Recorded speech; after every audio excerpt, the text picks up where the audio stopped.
Ok, muy buenas tardes, damos a todos y cada uno de los que se conectan en esta hermosa tarde por medio de nuestras redes sociales, de Facebook y YouTube. Así que démosle una bienvenida, un fuerte aplauso a todos los que se están conectando. Se van a conectar en el transcurso de esta presentación en Facebook. Así que damos la cordial bienvenida. Soy el pastor Mario, aquí de la Iglesia Vida Eterna en Rockford, Illinois. Estamos situados en el 3525 Broadway, Rockford, Illinois. Sean todos bienvenidos y vamos a empezar con nuestro estudio en la palabra de Dios del libro de San Juan. Hoy vamos a ver el tema titulado Jesús limpia el templo y vamos a estar leyendo de San Juan capítulo 2 verso 13 al 25, así que quédense ahí con nosotros. Voy a leer primero todo el pasaje y después vamos a ir analizando verso por verso, como es nuestra costumbre. ¿Amén? Así que, ¿estamos todos listos ahí? Dice así. A ver. Juan, capítulo 2, verso 13. Dice, se acercaba la fecha de la celebración de la Pascua judía. Así que Jesús fue a Jerusalén. Vio que en la zona del templo había unos comerciantes que vendían ganado, ovejas y palomas para los sacrificios. Vio a otros que estaban en su mesa cambiando dinero extranjero. Jesús se hizo un látigo con unas cuerdas y expulsó a todos del templo. Echó las ovejas y el ganado, arrojó por el suelo las monedas de los cambistas y volteó las mesas. Dice después, verso 16. Luego se dirigió a los que vendían palomas y les dijo: saquen todas esas cosas de aquí, dejen de convertir la casa de mi padre en un mercado. Entonces sus discípulos recordaron la profecía de las Escrituras que dice: el celo por la casa de Dios me consumirá. Pero los líderes judíos exigieron y le preguntaron: ¿qué estás haciendo? Si Dios te dio autoridad para hacer esto, muéstranos una señal milagrosa que lo compruebe. De acuerdo, contestó Jesús, destruyan este templo y en 3 días lo levantaré. ¿Qué dices?, exclamaron. Tardaron 46 años en construir este templo y tú puedes reconstruirlo en 3 días, dijeron. Pero cuando Jesús dijo este templo se refería a su propio cuerpo. Después que resucitó de los muertos, sus discípulos recordaron que había dicho esto y creyeron en las Escrituras y también en lo que Jesús había dicho. Amén. Vamos a dar gracias a Dios por la hermosa y bendita palabra de Dios. Padre, te damos gracias por tu preciosa palabra que vamos a compartir el día de hoy. Señor, háblanos a través de tu Espíritu Santo, Señor. Toma control de nuestra mente y nuestro corazón, Señor, y que no salgamos igual este día como venimos, Señor. Transfórmanos a tu imagen y semejanza y que podamos poner en obra, en práctica todo lo que aprendemos el día de hoy. Te lo pedimos en el nombre de Jesús. Amén y amén. Y el pueblo de Dios dice: amén, gloria a Dios. Bueno, entonces es un pasaje muy conocido donde Jesús se enojó, ¿verdad? Se enojó Jesús, se indignó, dice otras versiones, ¿verdad? Yo quisiera preguntarte, ¿alguna vez te ha tocado a ti limpiar un gran desorden en tu casa? Quizá los niños han dejado tirados juguetes. ¿Te acuerdas cuando eran chiquitos, verdad? Dejaban un desorden, por las mamás, ¿verdad? Les tocaba que estar recogiendo todo el tiradero. O quizá nosotros los varones, quizá nos ha tocado limpiar el garage, ¿no? ¿A cuántos se recuerdan? Cuánto desorden teníamos en el garage metido, ¿verdad? Tantas cosas acumuladas ahí, ¿verdad? Y limpiar todo ese desorden. Yo me recuerdo cuando tuvimos que vender nuestra primera casa. Hicimos yard sale muchos días y no se terminaban las cosas, vendíamos y vendíamos. Mi esposa hasta en $2 daba las cosas y no se acababa. Estaba ese garage lleno, ¿verdad? Parecía yo ratoncito llenando tanta cosa ahí, ¿verdad? Cuando tuvimos que desocupar la casa y salirnos, tuvimos que dejar hasta cosas ahí en la parte de atrás del garage, ¿verdad? Porque ya no cabían en la mudanza, ahí se quedaron muchas cosas, ¿verdad? Las dimos free. Entonces se acumula uno tantas cosas que después cuesta limpiar, ¿verdad? Entonces hoy vamos a ver que Jesús vio también un gran desorden, ¿verdad? Un gran relajo que había ahí en el templo, ¿verdad? Y se indignó y se puso a limpiar el templo. Vamos a ver qué pasó. Dice el versículo 13, si me quieren acompañar ahí, Juan capítulo 2, verso 13, dice: se acercaba la fecha de la celebración de la Pascua judía, así que Jesús fue a Jerusalén. ¿Sí?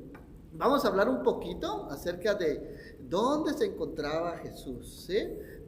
fue a celebrar la Pascua, y vamos a hablar un poquito acerca de qué es la Pascua, ¿sí? Entonces, si miramos ahí el mapa, la segunda diapositiva, ¿se acuerdan que en el capítulo anterior estuvimos hablando la semana pasada de las bodas de Canaán? Jesús se encontraba allá al norte, ¿verdad? Cerca de su ciudad natal, Nazaret. Si ven allá el laguito que está hasta arriba, ¿verdad? Dice Galilea, por esa sección estaba Jesús, ¿verdad? Y de ahí se fue a Capernaum, ahí donde estaba el mar de Galilea, ¿verdad? Ese laguito ahí.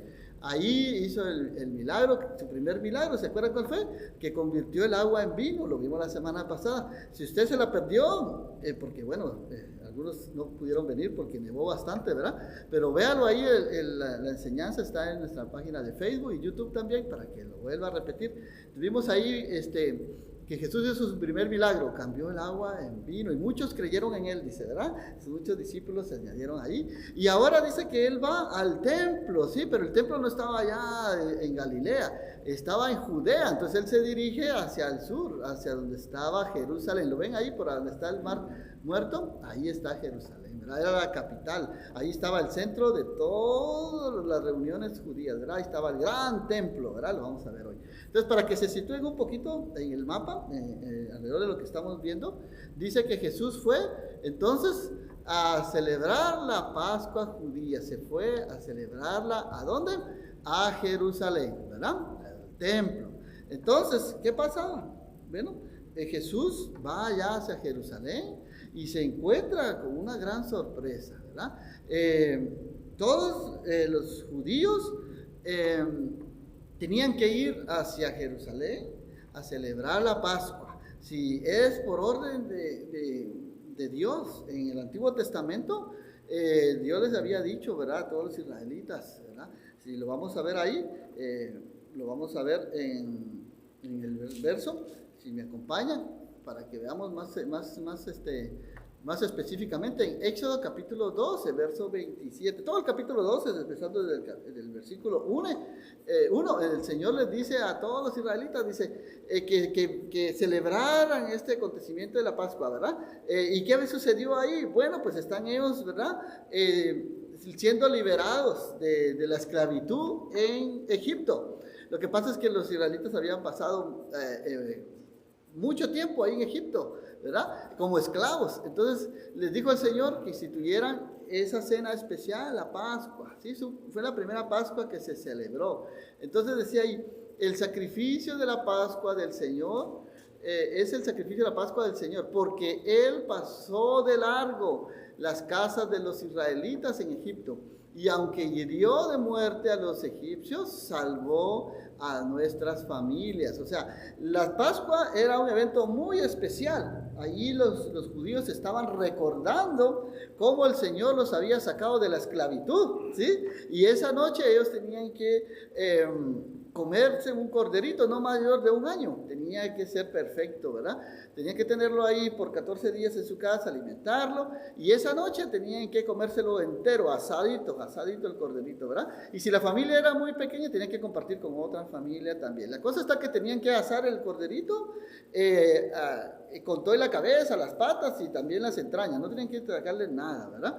Y se lo tenían que comer todo asado, no tenían que quedar nada. Así que les dijo también que con la sangre de ese corderito pintaran los dinteles, o sea, los marcos de la puerta de su casa, porque el Señor iba a mandar a su ángel, ¿verdad?, a que por todo Egipto, ¿verdad?, y si miraba alguna de las casas que no tenían la sangre del cordero, iba a herir de muerte a los hijos primogénitos, al primer hijo nacido de esa familia, y también de los animales, ¿verdad?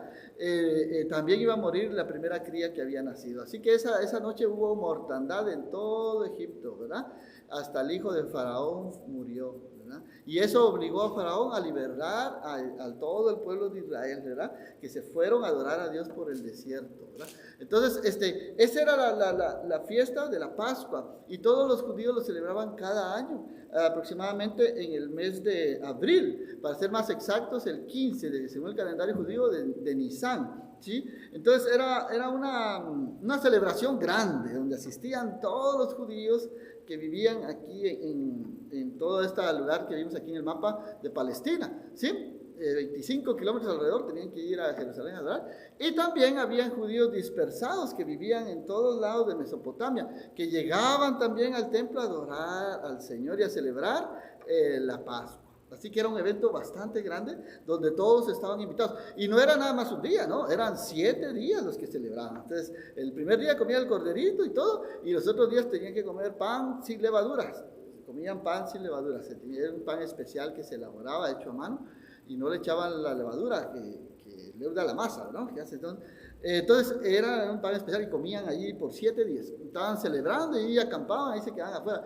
Según los que han hecho recuentos, dice que más de 2 millones de judíos, 2,5 millones llegaban cada año, ¿verdad? De alrededor de todo Mesopotamia, todos los pueblos alrededor, a adorar a Dios, llevaban sus ofrendas. Y vamos a ver qué pasaba entonces en el templo. Vamos a ver entonces Juan 2:14, dice que vio entonces Jesús que en la zona del templo habían unos comerciantes que vendían ganado, ovejas, palomas para los sacrificios.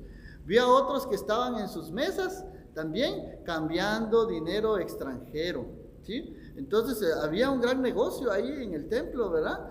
Habían comerciantes. Entonces Jesús se indignó porque ahí estaban haciendo un buen negocio, estaban vendiendo el ganado, las ovejas, palomas que iban a dar para ofrendar a Dios, porque en ese tiempo se ofrecían sacrificios a Dios, ¿sí?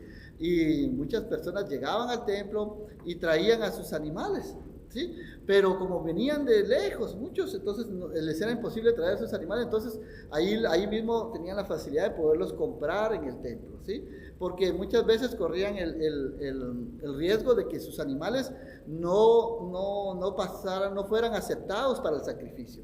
Porque según la ley judía, cada animal tenía que ser perfecto, sin mancha, sin defecto. Entonces tenían inspectores que revisaban los corderitos o las palomitas que llevaban, y si encontraban que algún cordero estaba con defecto, tal vez tenía algún problema de la piel, tenía sana, o tal vez le faltaba un diente, qué sé yo, o un ojo turnio por ahí, ¿verdad? O qué sé yo, algo de defecto le encontraban, le decían, no, ese corderito no pasa, no puede ser entregado a Dios porque Dios exige que sea perfecto, ¿verdad? Así, pero aquí tenemos uno, le decían, ¿verdad? Mira, agarra, escoge. Lo único es que te va a costar 2 o 3 veces más el precio, ¿verdad? Porque este es de calidad, como quien dice, ¿verdad? Entonces, si me entienden, había ahí, como quien dice, había cierto, ¿verdad? Cierto negocio, ¿verdad? Que estaba operando en el templo. Y vamos a ver ahí qué pasaba entonces, que Jesús dice que se indignó. Mira, Jesús es una de las veces que vemos que se enojó tanto, que dice que hizo un látigo de cuerdas con sus manos, y dice que el verso 15 que expulsó a todos los que estaban en el templo, echó las ovejas y el ganado afuera, arrojó por el suelo las monedas de los cambistas y les volteó las mesas. ¿Cómo ves? ¿Tenía razón Jesús en haber hecho esta actitud, sí o no? Lo vamos a ver ahí en esta fotografía, si ves, ahí está Jesús, ¿verdad? En el templo echando afuera todas las palomas, ahí están los corderos, los becerros y todo lo que vendían ahí, ¿verdad? Porque les dijo, ustedes, les dijo, ¿verdad? Están aquí, han hecho un mercado de la casa de Dios, ¿sí? Entonces lo que sucedía es que en el templo habían ciertos atrios, ¿sí? Donde las personas tenían acceso a adorar a Dios. Y este era el atrio de los gentiles, es decir, las personas que no eran judías. Era el único lugar donde podían acercarse a adorar a Dios. Estaba también el atrio después donde estaban las mujeres, ¿verdad? Se acercaban un poquito más hacia adentro. Y después estaba el de los varones y después el de los sacerdotes, los demás, ¿verdad? Y hasta el lugar santísimo. Lo vamos a ver más adelante cómo estaba estructurado el templo. Pero aquí se suponía que tenían que venir las personas, hacían un largo viaje. Imagínense usted, a veces tardaban meses en llegar, ¿verdad? Porque no habían trenes ni aviones como hoy en día, ¿no? Tenían que andar a pie o en burrito, ¿verdad? Entonces llevaban sus animalitos para entregarlos en sacrificio a Dios con una buena actitud de adoración, y se topaban que en el templo no se los aceptaban sus animales, o que el precio que les estaban ofreciendo por cada animal que vendían ahí era súper alto, que no podían pagar. A veces les podía costar hasta el salario de 2 o 3 días de trabajo. Imagínense, estaban ellos haciendo un negocio grande ahí. Y luego estaban los cambistas. Los cambistas eran las personas que cambiaban el dinero a las monedas, porque como venían judíos de diferentes lugares, traían moneda extranjera, pero en el templo solo se aceptaba la moneda oficial de ahí de Jerusalén, ¿verdad?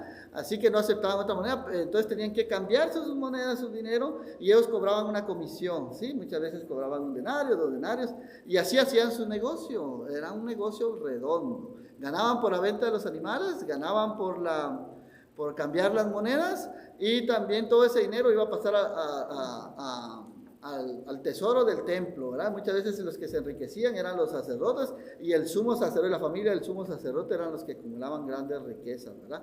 Cobraban aparte de eso un tributo también para el templo. Entonces, todo eso indignó a Jesús, y por eso fue que él tomó esa actitud, ¿verdad? Entonces la pregunta es, ¿tenemos nosotros que tomar la misma actitud que tomó Jesús? ¿Sí? ¿Qué dicen ustedes? ¿De tenemos que enojarnos, indignarnos? ¿Sí? Pues déjeme decir que Jesús, con justa razón, lo hizo, porque Él es el Hijo de Dios. Dios le había dado la autoridad y les estaba mostrando a ellos, ¿verdad? Porque estaba escrito que el Mesías, ¿sí?, iba a tener celo por su casa. El Mesías iba a hacer milagros, y vamos a ver ahí que le estaban pidiendo a Jesús que hiciera un milagro, que se mostrara, ¿sí?, como el Mesías. Y él lo primero que hizo, empezando su ministerio, fue limpiar el templo, ¿sí? Los otros evangelios de Mateo, Marcos, Lucas muestran a Jesús limpiando el templo, pero ya al final de su ministerio, una semana antes de su crucifixión, y Juan lo presenta aquí como iniciando su obra, su ministerio, ¿sí? Entonces hubieron 2 ocasiones entonces en que Jesús limpió el templo, una al inicio de su ministerio y otra al final, antes de ser crucificado, ¿verdad? Así que vamos a seguir leyendo. Juan 2:16 dice: luego se dirigió a los que vendían palomas y les dijo: saquen todas esas cosas de aquí, dejen de convertir la casa de mi padre en un mercado. ¿Ves? Jesús estaba indignado por todo lo que ellos estaban haciendo en el templo, porque no era justo. Las personas venían con el deseo de adorar a Dios y se lo estaban impidiendo estos religiosos. Imagínate cómo se podía las personas concentrar orando en el templo si había un montón de animales ahí. Imagínate el ruido, el balido de los becerros, de las ovejas, y el aleteo de las palomas y las monedas. Era un mercado. ¿Han ustedes andado en algún mercado alguna vez? ¿Se recuerdan? En México, en Guatemala, ¿sí?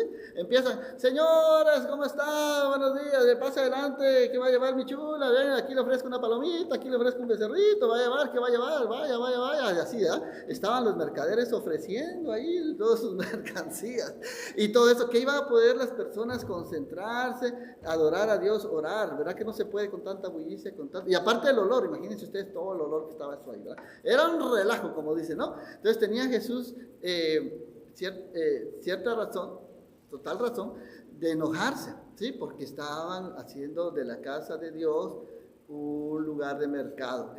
Los otros evangelios dicen una cueva de ladrones, les dijo, ¿verdad? Ustedes han hecho de la casa de Dios una cueva de ladrones.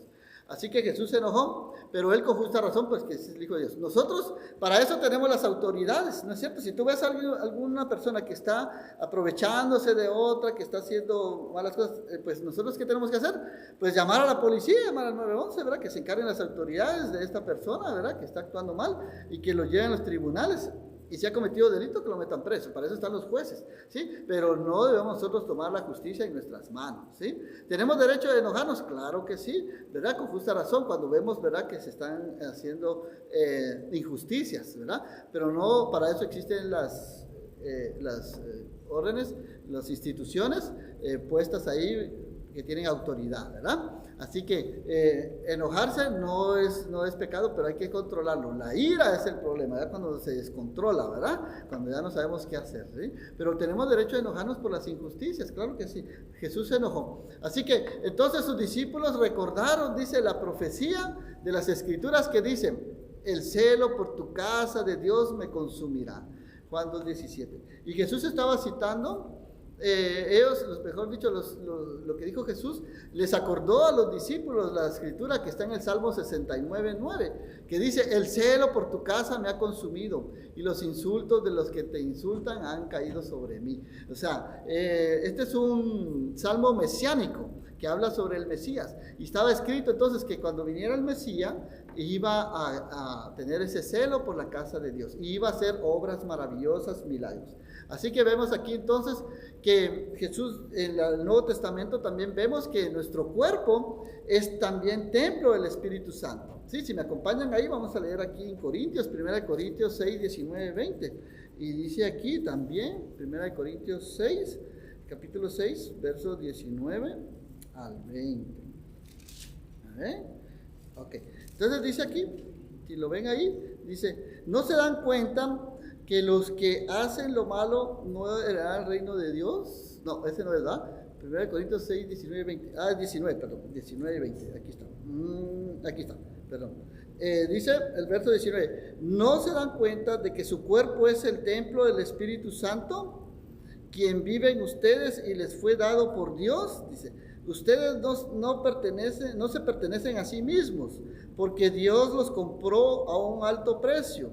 Por lo tanto, honren a Dios con su cuerpo. ¿Se dan cuenta? Entonces dice aquí que entonces tenemos el cuerpo que tenemos nosotros, no es nuestro, es de Dios. Amén. ¿Sí? Entonces, no, nuestro cuerpo le pertenece a Dios porque hemos sido comprados, dice, por precio de sangre. Glorifiquemos entonces a Dios en nuestro cuerpo y en nuestro espíritu, los cuales ahora son de Dios. Amén. Así que nuestro cuerpo entonces el Señor dice que es templo del Espíritu Santo. Amén. Y a esto es lo que quiero llegar. Si el Señor limpió el templo, ¿verdad? Que estaba ahí en Jerusalén, ¿verdad? Que había sido construido por Herodes y que era dedicado para orar, ¿verdad? Entonces, ahora nos dice que nuestro cuerpo es templo del Espíritu Santo. ¿Qué nos está diciendo entonces la palabra de Dios? Ajá. Que debemos de cuidar entonces nuestro cuerpo, hermanos, ¿sí? ¿Qué cosas entonces necesita Jesús limpiar de nuestro cuerpo, de nuestra vida? ¿Sí? ¿Qué cosas tiene que echar Él fuera, ¿verdad? De nuestro diario vivir, de nuestro corazón, de nuestro cuerpo. Todo aquello que a Dios no le agrada, Él desea limpiar en nosotros. Él desea echar fuera toda amargura, todo resentimiento, todo odio, toda falta de perdón, toda enfermedad, toda dolencia y todo pesar. El Señor desea entonces cambiar y transformar nuestra vida, hermanos. Sí, que ya no seamos los mismos de antes, que hablábamos y dábamos gritos, peleas, maldiciones, ¿sí? Él desea cambiar eso por bendiciones. Él desea cambiar nuestro corazón y depositar ahí su amor, su paz y su bendición. Él desea restaurarnos, hermanos, y renovarnos, transformarnos en nuevas criaturas, renovados a la imagen de Cristo. ¿Cuánto dan gracias a Dios? Amén. Porque el Señor hoy sigue actuando igual que ayer, hermanos. Él se enoja cuando nosotros seguimos actuando mal, cuando nosotros estamos en pecado. Él desea transformar nuestra mente y nuestro corazón. Y Él está ahí dispuesto a perdonarnos, ¿sí? Y limpiarnos de toda maldad si nosotros nos arrepentimos de todo corazón. Porque Dios es amor, amén, ¿sí? A Él le duele y le da mucho pesar, ¿sí? Cuando sus hijos se apartan del camino, cuando están como esas ovejas descarriadas, ¿verdad? Y desea traerlos al buen camino, a la reconciliación. Así que vemos aquí entonces en Juan 2:18 pero los líderes judíos se enojaron y le exigieron, ¿qué estás haciendo? Le dijeron, si Dios te dio autoridad para hacer esto, muéstranos una señal milagrosa que lo compruebe. Porque como le repito, escrito estaba que el Mesías iba a llegar y también iba a hacer obras maravillosas, iba a hacer milagros, ¿sí? Que solamente el Mesías lo podía hacer, ningún hombre en la tierra, ¿sí? Esa era una señal que decía que ellos querían ver para creer, ¿sí? Dichosos nosotros, hermanos, que no hemos tenido que ver para creer, ¿amén? ¿Sí? Entonces dijo Jesús, de acuerdo, contestó Jesús, destruyan este templo y en 3 días lo levantaré. Ahí se creó otra gran controversia también, porque entonces los judíos estaban pensando que Jesús estaba hablando del templo, ese templo majestuoso. Y mira lo que le contestaron, dice, ¿qué dices? Exclamaron, tardaron 46 años en construir este templo y tú puedes reconstruirlo en 3 días. Le dijeron, ay, como quien dice, estás loco. Pero al templo que ellos se referían era miren, ahí está el templo que había, no era el templo que había construido Salomón, ¿verdad? Con toda su majestuosidad, su oro y todo, el mármol y todo. No, era el templo, porque se fue destruido, ¿verdad? En tiempos de cuando Nabucodonosor atacó Judea, ¿verdad? Y los llevó cautivos a Babilonia. Pero este era otro templo que se había construido en ese mismo lugar, pero Herodes lo había expandido, lo había hecho más grande y más majestuoso. Entonces ellos pensaban que cuando Jesús les dijo destruir este templo y en 3 días yo lo levantaré, que se refería al templo que había tardado 46 años en hacerse, pero no, Jesús se estaba refiriendo a su cuerpo, ¿verdad? Que iba a ser muerto en la cruz y iba a resucitar al tercer día, amén. Entonces ahí Jesús estaba entonces declarando, ¿verdad?, su muerte y su resurrección. Pero cuando Jesús dijo este templo, dice, verso 21, se refería ¿a qué?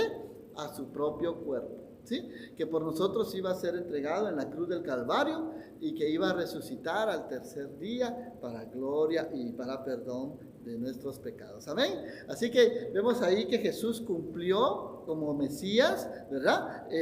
Y mostró, qué mayor prueba maravillosa esta, de que Jesús salió y se levantó de la tumba. Así que el verso 22 dice que después que resucitó de los muertos, los discípulos recordaron que había dicho esto y creyeron en las Escrituras y también en lo que Jesús había dicho.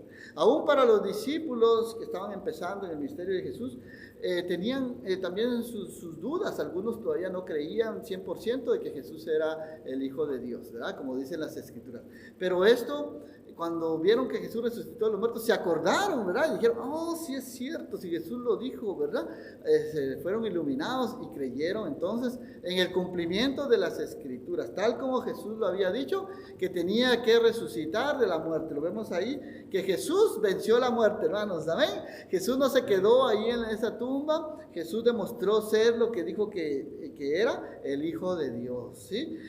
Han existido en el transcurso de la historia muchos falsos profetas, ¿verdad? Que han proclamado que eran los Mesías, ¿verdad? Pero ¿qué pasó? Murieron y ahí están sus tumbas, ahí están, ¿verdad? Nada, ninguno se levantó de la muerte, solamente Jesucristo. Amén. Usted vaya a Jerusalén y va a visitar, la tumba está vacía, no hay nada, ahí estuvo Jesús, ¿sí? La usó nada más por 3 días, pero luego resucitó, amén.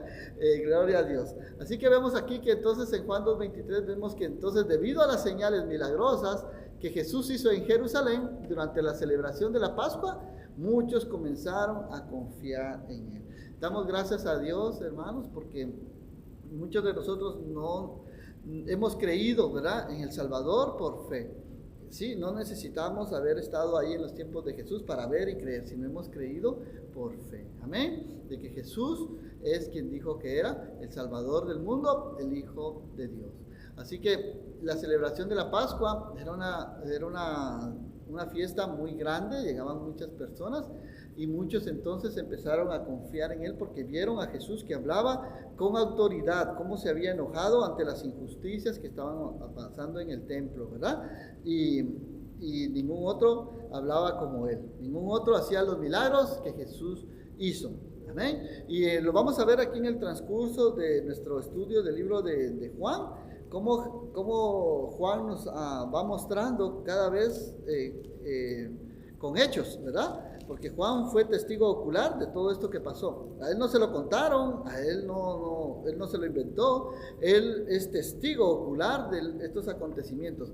Juan se encarga de darnos a conocer algunos detalles de la vida de Jesús que no los encontramos en los otros evangelios, ¿sí?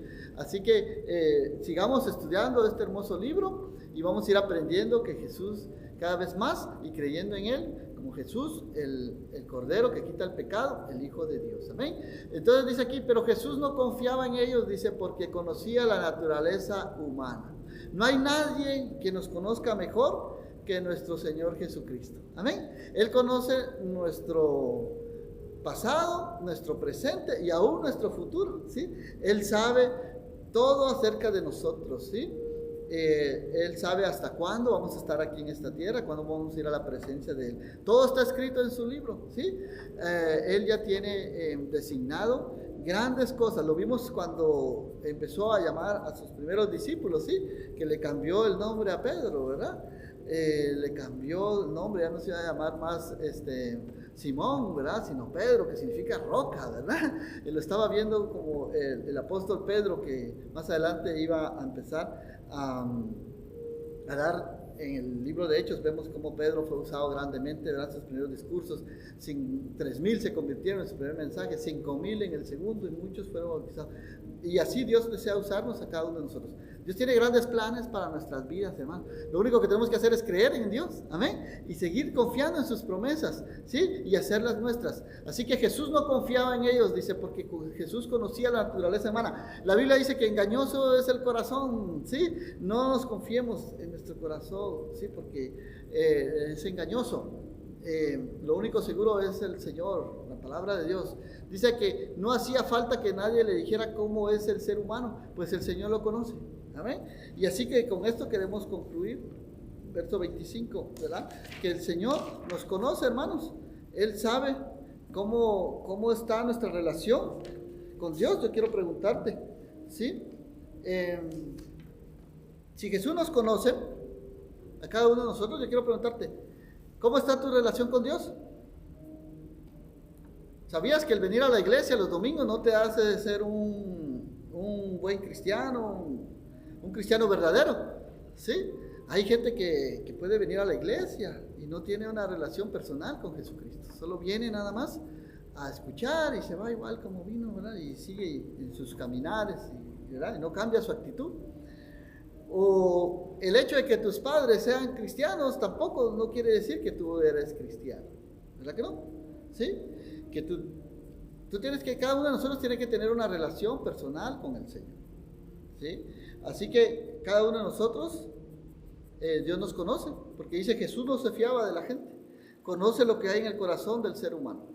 Amén. Él conoce cuáles son nuestras intenciones, por qué le seguimos. Él conoce si verdaderamente tenemos una relación sincera con Él, con Dios Padre, Hijo y Espíritu Santo. Él desea que nosotros le conozcamos verdaderamente y tengamos una relación sincera y personal con el Señor. ¿Sí?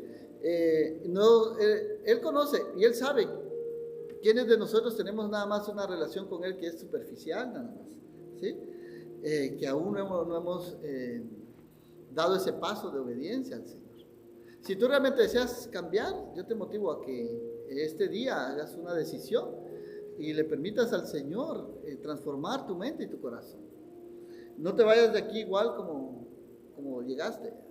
Si estás ahí en tu casa, reflexiona. Jesús dice, nos conoce. No hacía falta que nadie le dijera cómo es el ser humano. Él conoce. Él conoce nuestro ayer, hoy y futuro. Él conoce nuestro sentir. Él conoce, ¿verdad? Todo de nosotros, hacia dónde nos dirigimos. Él conoce nuestro corazón y Él conoce si verdaderamente tenemos una relación sincera y personal con Él o si solamente es una relación superficial o por conveniencia también. Debemos entonces tener esa relación íntima que Dios desea. Amén. Y que sea una relación íntima y profunda, ¿sí? No superficial, ¿verdad? Y que te atrevas a creerle a Dios de todo corazón. Hay personas que solo dan un paso de fe y están nada más como un paso aquí y sigo al Señor, o un paso en el mundo, me regreso otra vez, ¿verdad? No quiero un compromiso con el Señor. Están como cuando uno no se atrevía a meterse al mar, ¿verdad? Porque habían aguas profundas, sino que quieren estar nada más en la orilla, ahí donde está la arena, ¿verdad? Donde podemos pisar suelo, ¿verdad? Pero yo te invito a que te metas en las profundidades, ¿verdad? Y aprendas a depender de Dios, ¿sí? Ahí en el agua profunda es donde realmente dice Señor, como dijo Pedro, sálvame, ¿verdad? Que me hundo, ¿verdad? Ahí es donde realmente aprendemos a confiar en Dios, ¿sí? Cuando ya no depende de nosotros, sino depende de Dios, ¿sí? Entonces, la salvación es un regalo de Dios y se debe recibir, ¿verdad? Por gracia, de una manera gratuita, de una forma individual y personal.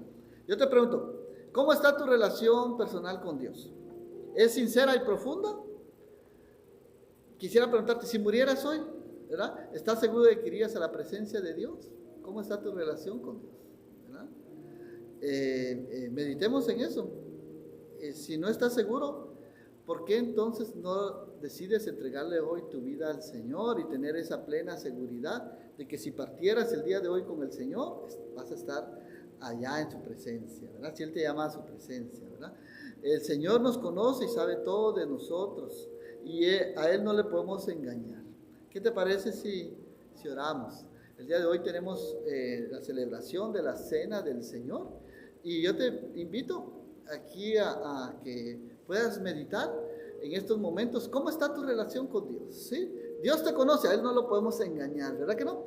Él sabe de qué mal padecemos, como dice, ¿verdad? De qué pecados ocultos tenemos ahí en nuestro corazón. Si hay algo que aún no le has confesado al Señor, este es el momento. No tomes la cena del Señor a la ligera, sino pídele al Señor que realmente te perdone y que restaure tu relación con Él. Que su Espíritu Santo venga y te redarguya, que te traiga a la luz qué cosas estamos haciendo que a Dios no le agrada. ¿Sí? ¿Sabías también que el pecado es también hacer las cosas que tenemos que hacer y no hacerlas, ¿verdad? Hacer las cosas buenas que Dios nos ha pedido que hagamos y no las hemos hecho. También tenemos que pedirle perdón a Dios. Así que meditemos y vamos a orar, vamos a darle gracias a Dios por su palabra y vamos en este día a compartir los elementos de la Santa Cena. Así que si pasan por favor tomando una copita cada uno. El Señor nos está llamando a participar a todos, hermanos. Dice, ¿quién es indigno, verdad? Pues que no todos, pues realmente todos somos indignos, ¿verdad? ¿Sí? Así que el Señor nos está invitando a participar de su mesa, que no nos quedemos fuera. Reconozcamos que sin Dios nada podemos hacer, que necesitamos de Dios cada día de nuestra vida. Y si hemos tenido pecado, dice la Escritura, abogado tenemos para con nosotros a Jesucristo, ¿sí? Es tiempo para que nos pongamos a cuentas y meditemos. Todavía no se tomen su juguito, esperen un ratito, vamos a orar y vamos a dar gracias primero por el pan y después por este juguito de uva, ¿verdad? Que Jesús lo compartió, ¿verdad? Con sus discípulos la noche que fue entregado. Y yo te invito a que ores ahí conmigo y te pongas a cuentas con Dios y le digas, Señor, perdona mis pecados, Señor. Reconozco que tú sabes, Señor, todo de mí, Señor. A ti no te puedo ocultar nada, Señor. Si hay algo que te enoja, hay algo que no te agrada y que esté en mi vida, Señor, perdóname, Señor. Vengo a ti, Señor, reconociendo que soy pecador, que soy pecadora. Me arrepiento, Señor, de mis pecados. Lávame con tu sangre preciosa, Señor. Hazme una nueva criatura, Señor. Límpiame, Señor. Y hazme nacer de nuevo, Señor, para tu gloria, Señor. Que pueda cambiar mi vida. Transforma mi vida, Señor, mi corazón, Señor. Quita malos pensamientos, quita malas palabras, maledicencias, amargura que hay en mi corazón. Transfórmame, Señor. Trae paz y gozo a mi corazón, Señor. Transfórmame. Solo tú lo puedes hacer, Señor. Dame nuevas fuerzas para seguir adelante. Aléjame de malas amistades. Aléjame de los vicios, de las drogas, del alcohol, Señor. De todo aquello que no te agrada, Señor. Te pido que me permitas andar en santidad, me permitas andar en tus caminos, Señor, reconociendo que solo tú eres Dios, que solo tú puedes perdonar nuestros pecados, Señor. Te pedimos, Señor, que vengas a morar en nuestro corazón, Señor, y transformes nuestra vida y nos hagas nuevas criaturas de ahora en adelante, Señor. Te lo pedimos, Padre, en el nombre precioso de Jesús. Amén y amén. Bueno, vamos entonces a celebrar la cena del Señor. Si me acompañan, vamos a orar entonces. Vamos a leer 1 Corintios 11, 23. Y dice aquí la Escritura. Dice así. Porque yo recibí del Señor, dice, esta enseñanza que les di. Que la misma noche que el Señor Jesús fue traicionado, tomó en sus manos pan y después de dar gracias a Dios, lo partió y dijo: este es mi cuerpo entregado a muerte para bien de ustedes. Hagan esto en memoria de mí. Así que agarramos el pan y comamos, hermanos, en el nombre de Jesús. Amén.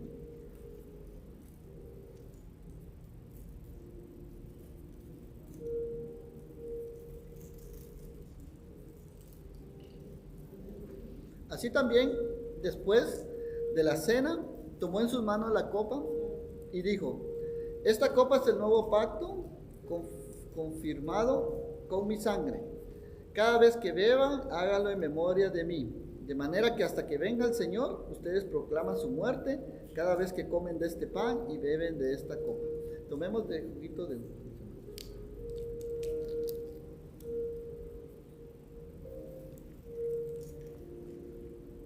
Amén. Oremos. Gracias, Señor, te damos, Padre, por haber entregado tu cuerpo, Señor, en sacrificio por nuestros pecados, Señor. Recordamos, Señor, tu muerte y tu resurrección, Señor, porque tú diste tu cuerpo, Señor, que fue inmolado por nuestros pecados, Señor, y cada gota de sangre la derramaste por amor a nosotros, Señor. Es tu sangre la que nos limpia de toda maldad, Señor, la que nos perdona, y gracias a tu sacrificio hoy tenemos salvación y vida eterna. Recordamos esto, Señor, hasta el día que tú vengas. En el nombre de Jesús. Amén. Gloria a tu nombre, Señor. Te damos gracias, Padre, Espíritu Santo. A ti sea la gloria, Señor. Te damos gracias, Padre, porque tú eres bueno, Señor. Grandes son tus misericordias cada mañana. Gracias, Señor, porque aunque a veces te fallamos, Señor, tú estás con tus brazos abiertos, siempre dispuesto a perdonarnos y a restaurarnos, Señor. Gracias porque a ti podemos ir, Señor, y a ti podemos confiar, Señor. ¿A quién iremos?, dijo el salmista, si solo tú tienes, Señor, palabras de vida eterna. Te damos gracias, Señor. Limpia nuestros corazones, Señor, de todo aquello que a ti no te agrada. Limpia a nosotros, Señor, echa fuera, Señor, todo lo malo, Señor. Transfórmanos a tu imagen y semejanza, Señor. Deposita de tu amor, Señor, en nosotros, de tu paz y tu perdón, Señor. Gracias porque tú deseas restaurarnos, Señor, deseas transformarnos en nuevas criaturas, renovados a tu imagen y semejanza, Señor. Gracias, Señor, porque tú conoces todo de nosotros y no hay nada ni nadie como tú, Señor. Te damos gracias y honra en el nombre de Jesús, Señor. Te seguimos y te amamos, Señor, de todo corazón. Ayúdanos a tener una relación sincera contigo, Señor, una relación, Señor, verdadera cada día de nuestra vida, sabiendo que tú conoces todo lo que hay en nuestro corazón, para ti no hay nada oculto, y ayúdanos a tener esa relación sincera y personal contigo, Señor, cada día, Señor, que seas tú siempre, Señor, lo primero en nuestro día, al levantarnos, Señor, y que seas tú, Señor, lo último que hagamos al acostarnos, Señor, al cerrar nuestros ojos antes de dormir, Señor, que verdaderamente tengamos una relación contigo en cada momento de nuestra vida. La palabra dice, orad sin cesar, Señor. Habla acerca de una comunión personal contigo cada día. Te pedimos, Señor, te damos gracias porque tú nos perdonas y nos transformas si venimos delante de ti sinceramente, Señor. Ayúdanos a vivir una vida agradable a ti todos los días de nuestra vida. En el nombre de Jesús, amén y amén. Bueno, que el Señor les bendiga. Estamos aquí para servirles. Si alguien tiene alguna necesidad de oración, no dude en comunicarse con nosotros. Aquí están en nuestras redes sociales. Comunícate, mándanos un mensaje aquí, visita nuestra página web, Iglesia Vida Eterna, rockford.com. Visita nuestra página en Facebook. Tenemos ya 224 seguidores. Le damos gracias a Dios por eso y por muchos más que seguirán añadiéndose también en nuestra página en Facebook. Búscanos como Iglesia Vida Eterna. Ahí estamos para servirte. Comunícate, mándanos un email a idpvidaeterna@gmail.com. Así que esperamos que Dios te bendiga. La paz de Dios esté contigo y te acompañe donde quiera que vayas.